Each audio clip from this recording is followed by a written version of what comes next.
Business हो, sports हो, music हो, स्टार्टअप्स हो, कोई भी क्षेत्र लीजिए, टीयर 2 और टीयर 3 शहरों का टैलेंट आज निखर कर सामने आ रहा है। साथियों, भारतीय अर्थव्यवस्था का सबसे पुराना, मजबूत और भरोसेमंद स्तंभ है हमारे छोटे उद्यमी और व्यापारी, हमारे स्मॉल एंटरप्रेन्योर। हमारी सरकार एमएसएमई को मजबूत बनाने के लिए निरंतर प्रयास कर रही है। कोरोना काल में हमने छोटे उद्यमियों को ध्यान में रखते हुए इमरजेंसी क्रेडिट गारंटी स्कीम शुरू की थी।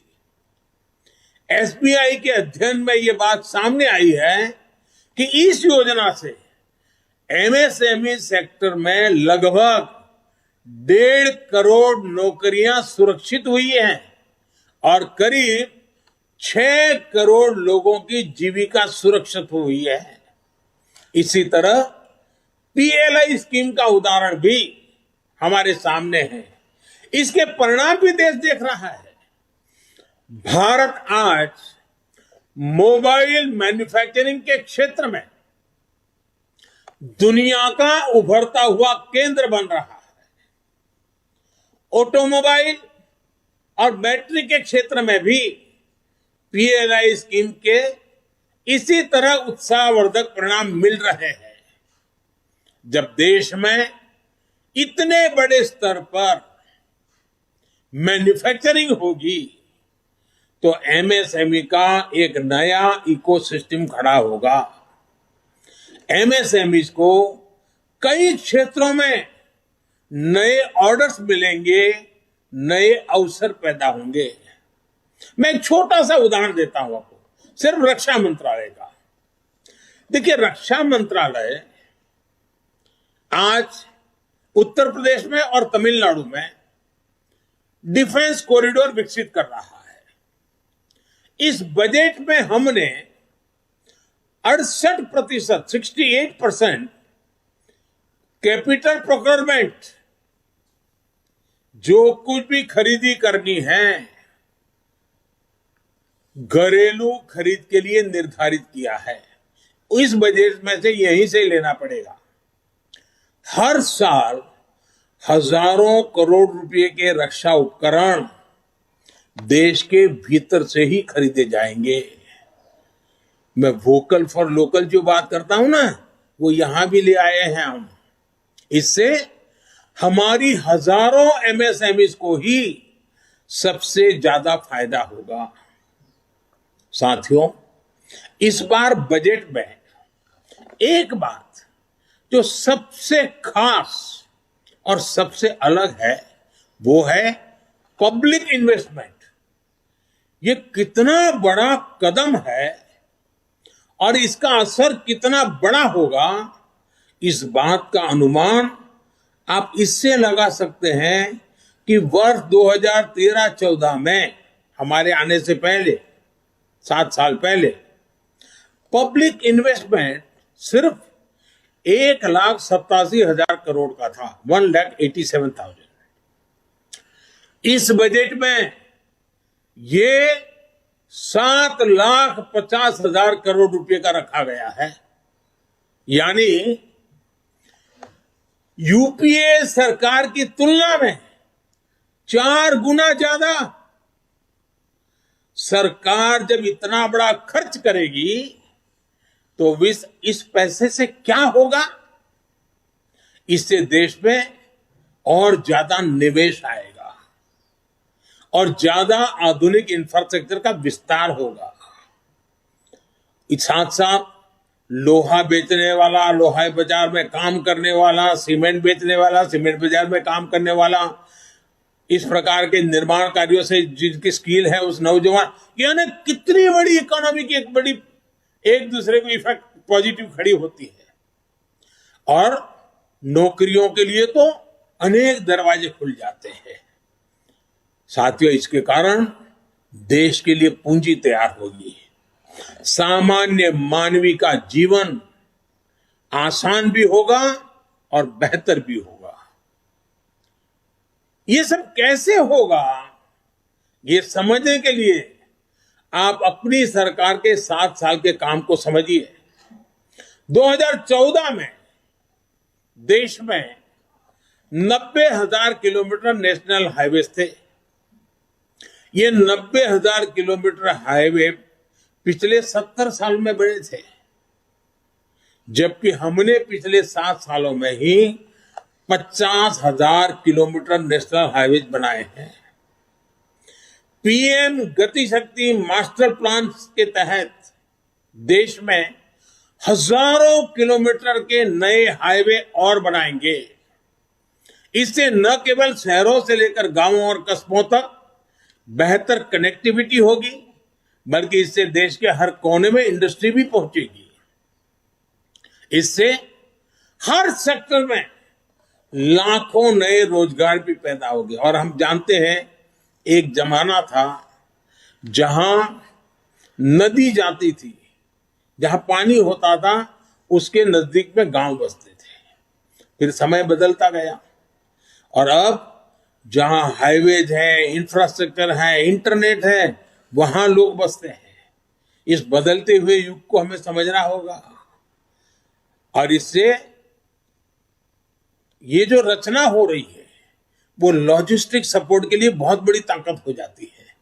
आज अगर हमारे देश में कोई उत्पाद विदेश भेजनी है, मानो फल सब्जी हमारा किसान भेजना चाहता है, लेकिन अगर 6 दिन तक वो ट्रैवलिंग करता रहेगा तो कौन खरीदेगा?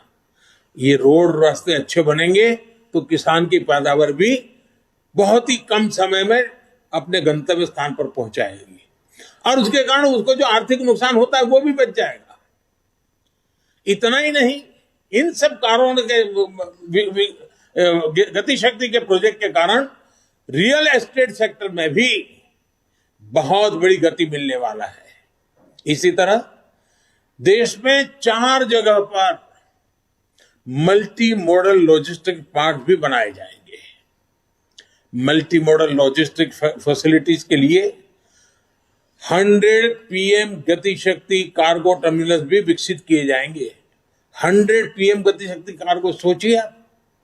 इससे उद्योगों और व्यापारों के लिए भी किसी भी चीज के लाने जाने में लगने में वाला समय कम होगा और भारत से निर्यात बढ़ाने में मदद मिलेगी। और जब निर्यात बढ़ता है तो उत्पादन और आमदनी बढ़ती है, रोजगार के अवसर बढ़ते हैं। साथियों, एक ऐसा बजट है जो देश में शहरीकरण से जुड़ी चुनौतियों को भी सीधे एड्रेस करता है। ये हमारे शहर ही जहां नियो मिडिल क्लासेस और मिडिल क्लास की बड़ी संख्या में रहता है और देश के विकास में महत्वपूर्ण योगदान देता है। बिजनेस हो, स्पोर्ट्स हो, म्यूजिक हो, स्टार्टअप्स हो, कोई भी क्षेत्र लीजिए, टियर 2 और टियर 3 शहरों का टैलेंट आज निखर कर सामने आ रहा है। बाबा साहब आम्बेडकर भी शहरीकरण के, शहरों में इंफ्रास्ट्रक्चर पर फोकस के बहुत बड़े पक्षधर थे।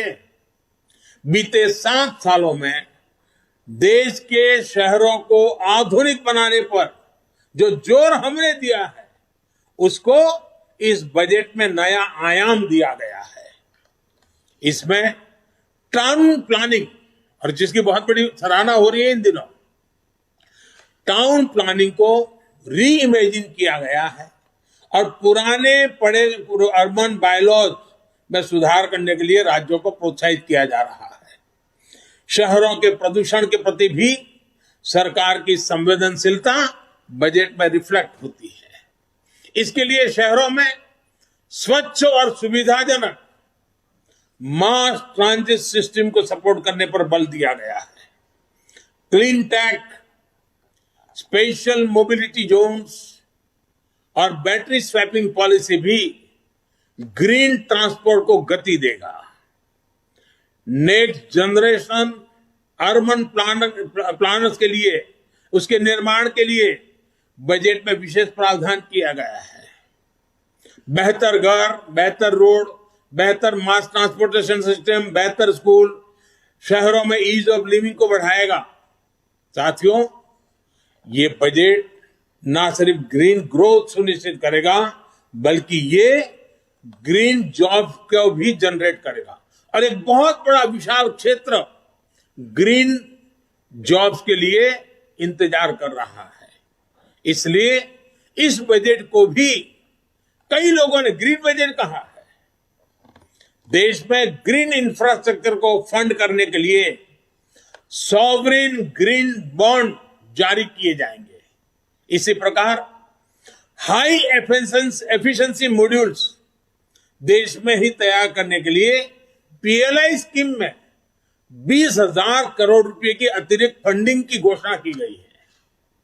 थर्मल पावर प्लांट्स में बायोमास पैलेट्स का प्रयोग कार्बन डाइऑक्साइड एमिशन को तो कम करेगा ही, लेकिन इसमें हमारे किसान को, हमारे पशुपालक को अतिरिक्त आय भी होगी और इससे पराली जलाने की घटनाओं में भी कमी आएगी। साथियों, देश के नागरिकों पर भरोसा हमारी सरकार की बहुत बड़ी खूबी है। ये भरोसा हमारी नीतियों में भी साफ दिखता है और बजट में भी साफ दिख रहा है। अब अगर किसी को इनकम टैक्स रिटर्न भरने में कोई गलती हो जाती है, कोई कंप्यूटर एरर हो जाता है, प्रिंटिंग एरर हो जाता है, तो वो 2 साल के भीतर भी सरकार में जाकर के कह सकता है कि मेरी ये गलती हो गई थी, मैं इसको ठीक करना चाहता हूं, तो बिना लाग लपेट के वो ठीक हो जाएगी। इसी तरह पहले अगर आपको अपनी कंपनी बंद करनी होती थी, हमारे देश में कंपनी बंद करने में भी मेहनत होती है, 2-2, 4-4 साल लग जाते थे। हमने तय किया अगर कोई अपना कारोबार बंद करना चाहता है तो वो 2 साल से समय घटाकर के 6 महीने के भीतर भीतर कर दिया गया है। सरमार्ग में जहां जहां भी परमिशन लेनी हो 6 महीने के भीतर कर देनी होगी। इस महामारी के समय भी हमारी सरकार ने छोटे उद्यमियों की लोन की गारंटी खुद ली। यह भी हमारे भरोसे को दिखाता है। हमें भरोसा था भारत के छोटे मोटे हमारे उद्योगकार व्यापारियों पर और इसलिए सरकार ने गारंटी ली। अब इस बजट में इस योजना को, क्योंकि हमारे व्यापारियों ने, हमारे उद्योगकारों ने सकारात्मक रिस्पॉन्स दिया और इसके कारण उसका सही अनुभव देखते हुए उसको और मजबूत किया गया है और उसको विस्तार भी दिया गया है।